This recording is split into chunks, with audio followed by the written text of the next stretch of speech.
Dag sê, welkom by Reispret.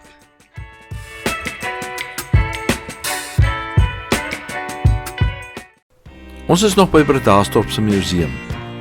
In die vorige aflewering het ons gekyk na die ou walvisstasie, wat vandag 'n maritieme museum is. Kom ons kyk na 'n paar van die ander geboue wat hier te sien is.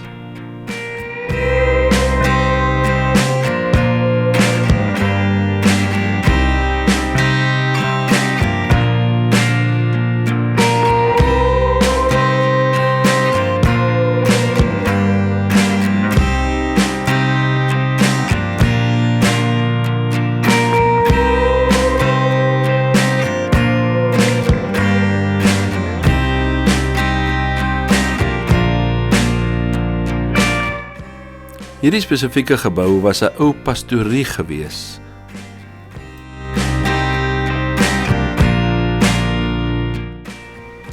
As 'n mens hier deur die gebou loop, dan voel dit of daar so kriweling teen jou ruggraat afgaan. En wat is nou weer die Afrikaanse woord vir freaky?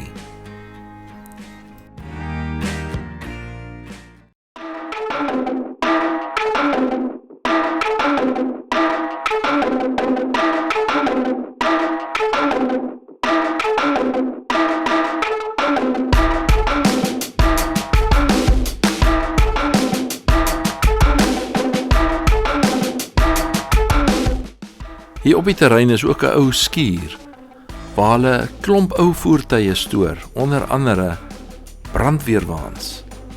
Hier is byvoorbeeld een van Kaapstad se brandweerwaans, wat destyds gebruik was.